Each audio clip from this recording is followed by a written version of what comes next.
નમસ્કાર મિત્રો, આપણા હળવદ તાલુકાના માથક અને રાતાભેર વચ્ચેથી હળવદ પોલીસે જય રાત્રિના 3 માટી ભરેલા ડમ્ફરોને ઝડપી લીધા છે। આ ગેરકાયદેસર રીતના માટી ભરેલી હોય એવું જાણવા મળ્યું હતું, જેને લઈ ત્રણેય ડમ્ફરોને હળવદ પોલીસ મથકે લઈ આવવામાં આવ્યા છે અને ખાણ ખનીજ વિભાગને જે છે એ જાણ કરવામાં આવી છે।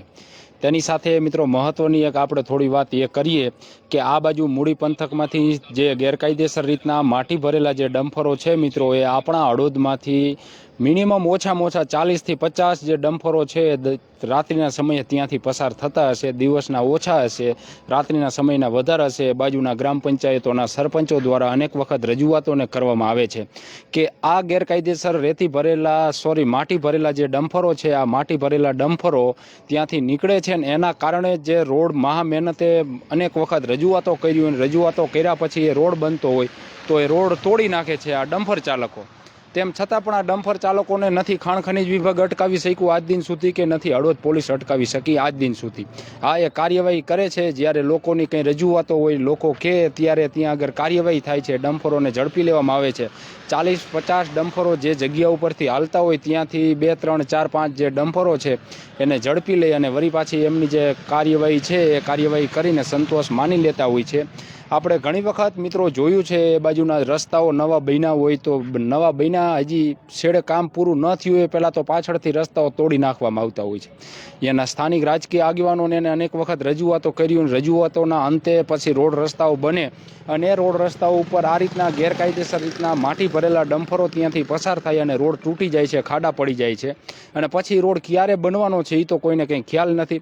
અને તૂટી ગયેલા અને ખાડા પડી ગયેલા રોડના કારણે મિત્રો ઘણી વખત નાના મોટા અકસ્માતોના બનાવો પણ ત્યાં આગળ બનતા હોય છે, જેના કારણે એ બાજુના જે સ્થાનિક લોકો છે એને અકસ્માતનો ભોગ પણ બનવું પડતું હોય છે।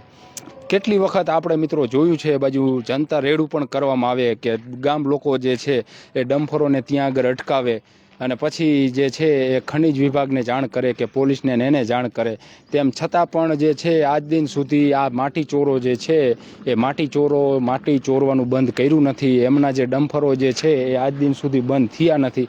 આજની તારીખમાં પણ ડમ્ફરો ત્યાં આગળ ચાલી રહ્યા છે। આ રાત્રિના સમયે 3 ડમ્ફરો પકડ્યા છે, બાકી હજી જો આમને ખરેખર પકડવા હોય તો દિવસને રાત્રિએ ત્યાં આગળ ધ્યાન રાખે તો અનેક ડમ્ફરો જે છે મિત્રો એ ત્યાંથી નીકળે, ત્યાંથી પસાર થાય છે, ગેરકાયદેસર રીતના માટી ભરીને ત્યાં પસાર થાય છે।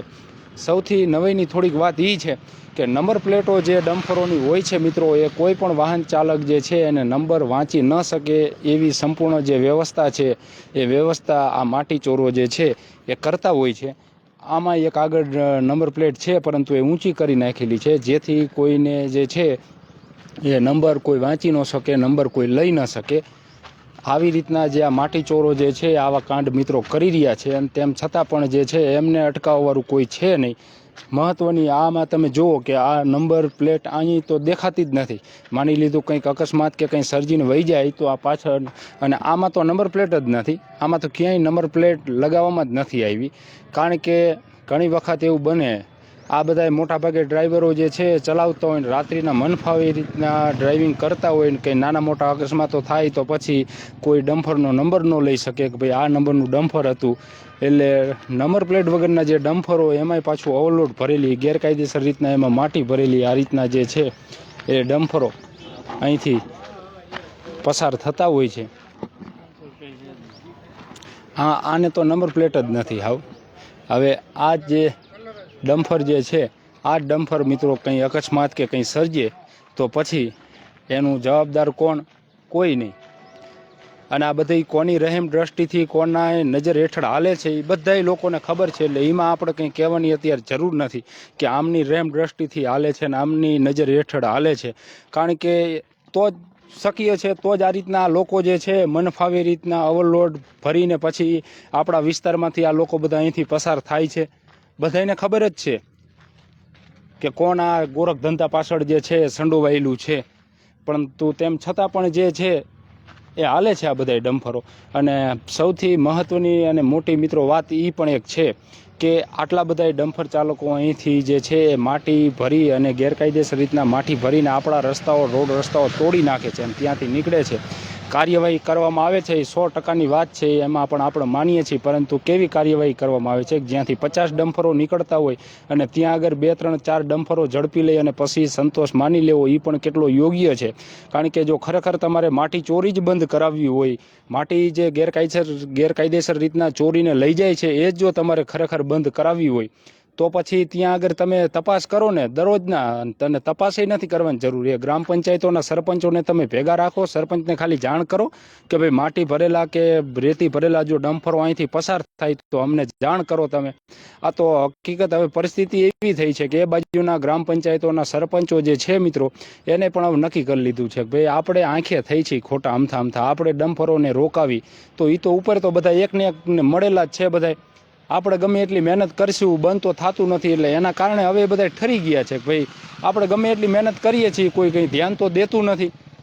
કેટલી વખત પશુઓને અડફેટે લઈ લેતા હોય છે, કેટલી વખત આપણી પાસે એવા વિડીયોને આવતા હોય છે, લોકોને અડફેટે લઈ લેતા હોય, પશુઓને અડફેટે લઈ લેતા હોય રાત્રિના સમયે જે રોડ ઉપરના જે કંઈ ગામડા જે લોકો રહે છે ને રોડ ઉપર, તો એ સવારમાં ઉઠે ને એટલે એમને ખરેખર એવું થાય કે આપણે ક્યાંક રણમાં સૂતા હતા શું, જો ભૂલથી ને જો બહાર ફરિયામાં ક્યાંક સૂઈ ગયા હોય. કારણ કે રોડ તો મોટા ભાગનો તોડી નાખેલો છે ને એક ડમ્પર નીકળે એટલે કેટલી ડમરીને ધૂળ ઉડે છે એ આપણા મોરબી જિલ્લાના જે લોકો છે એને કહેવો પડે એવી સ્થિતિ નથી. કારણ કે મોટા ભાગના રસ્તાઓ જે છે એ આવા છે અને એના કારણે જ એકાદું ડમ્પર નીકળવું હોય ને તો પણ આપણને ભૂત જેવા કરી દેતા હોય છે. હમણાં થોડા સમય પહેલાં આપણે સુંદરી ભવાની ગયા હતા ને ત્યારે બધા મિત્રો કહેતા હતા કે એક સુંદરીવાળા નાતા નથી, એટલે કે અમે રોજ નહીં, પરંતુ આ ડમ્પરો જે છે ને આ ડમ્પરોની ઉડતી ધૂળના કારણે કે અમે એવા થઈ જઈએ છીએ. એટલે આવી બધી પરિસ્થિતિ છે અને ડમ્પરો જે છે એ આ રીતના ગેરકાયદેસર રીતના આજની તારીખમાં અત્યારે પણ જે છે એ મિત્રો ત્યાંથી નીકળી રહ્યા છે. કાર્યવાહી તંત્ર જે છે એ કરે છે, પરંતુ કેટલી કરે છે કાર્યવાહી કે એમને સંતોષ માનવા પૂરતી કાર્યવાહી. બાકી ખરેખર જો આમને માટી ચોરી બંધ જ કરાવી હોય તો પછી સુંદરી ભવાનીથી માંડીને આખો પટ્ટો રણછોડગઢ છે, વચ્ચે રાયધરા છે, માથક છે, રાતાબેર છે અને ત્યાર પછી કડિયાણા છે. તો આના જે કંઈ ગ્રામ પંચાયતોના સરપંચો છે, ગામના જે જાગૃત લોકો છે કે જે ખરેખર એમની મહેનતના થકી અનેક રજૂઆતો કર્યા પછી જે રોડ રસ્તાઓ બને છે અને આ ડમ્પરો ચાલકો તોડી નાખે છે અને ડમ્પરો પણ ગેરકાયદેસર રીતના ત્યાંથી હાકે છે, તો પછી જે છે એ બંધ થઈ શકે તેમ છે. પરંતુ એ બંધ કોઈને કરવાની નથી. માટી ચોરી કે રેતી ચોરી જે છે મિત્રો એ તંત્રના એક પણ અધિકારીને બંધ કરવાની નથી. એ કાર્યવાહી શા માટે કરે છે એ તમને મને બધાને આપણને ખબર છે મિત્રો. એ કોઈ આ રેતી ચોરી કે માટી ચોરી બંધ થાય ને એટલા માટે ઝડપી લઈને એની ઉપર કાર્યવાહી કરીને દંડ આપે ને પોલીસ સ્ટેશન લાવે ને દંડ ભર્યા પછી એનું વાહન છૂટે ને આ બધી જે કાર્યવાહી થાય છે, તો આ કાર્યવાહી પણ કેવા લોકો સામે થાય છે એ પણ આપણને બધાને મિત્રો ખબર જ છે. એટલે માટી ચોરીના કે રેતી ચોરીના જે કંઈ વાહનો હાલે છે તો ખરેખર આ જે કંઈ વાહનો છે મિત્રો એ બંધ કરાવવા હોય તો પછી ખરેખર બંધ કરાવો ને. તમે આવી બધી શું સાબિત કરવા માંગો છો કે 40-50 જ્યાંથી વાહનો ડમ્પરો નીકળતા હોય ત્યાંથી તમે 3 માત્ર માટી ભરેલા ડમ્પરો પકડી લો અને પછી તમે એવું કહો કે ભાઈ અમારી તો બહુ સુપર કામગીરી હતી ને રાતે 3 વાગે જઈને ડમ્પર પકડી લીધા, તો રાતના 6 વાગ્યાના ત્યાંથી ડમ્પર હાલતા હતા, 6 થી 3 વચ્ચેના ડમ્પરો વહી ગયા એનું શું? એટલે આવું બધું છે મિત્રો ને આ રીતના બધું હાલે છે. હવે તો એ બાજુના ગામના લોકો પણ કંટાળ્યા છે કે ભલે હાંકતા હોય, કારણ કે મોટા ભાગના કોઈ એકાબીજા હગાવાલાને ગામમાં રહેતા હોય કે ભાઈ તમે અમારું ડમ્પર અટકાવશો, અમને ધંધો નહીં કરવા દો, એટલે આવું શરમમાં આવું બધું થતું હોય છે. કારણ કે ગામ લોકોએ ડમ્પર અટકાયા પછી એની સામે કોઈ કાર્યવાહી તો થતી નથી. ભૂતકાળમાં આપણે અનેક વખત જનતા રેડુને જોયું છે. જનતા રેડુને કરવા છતાં જે છે એ પર્સનલી દુશ્મનાવટ થઈ જતી હોય છે કે ભાઈ આ ગામનો સરપંચ છે, આ ગામનો આ યુવાન છે, અમારા ડમ્પરો નથી હાંકવા દેતો, એટલે એને પર્સનલી દુશ્મનાવટ થઈ જતી હોય છે. બાકી એને કોઈ જ એનું પર્સનલ કંઈ હોતું નથી કે ભાઈ અમારા ગામમાં મહા મહેનતે આરસીસીનો રોડ બન્યો ને આરસીસીનો રોડ બન્યા પછી અત્યારે આરસીસી છે કે ગાડા માર્ગ એ કંઈ ખબર નથી પડતી, એવો જે રોડ છે એ ડમ્પર ચાલકો કરી નાખે છે. અને એ બધું જળવાઈ રહે તે માટે થઈ અને ગામના લોકો આવી કામગીરીને કરતા હોય છે, પરંતુ એમાં તંત્ર સહકાર કંઈ દેતું નથી અને એના કારણે રોડ રસ્તાઓ નવા બન્યા પછી તૂટી જાય છે અને એનો ભોગ જે છે એ સામાન્ય વાહન ચાલકોને એને બનવું પડે છે.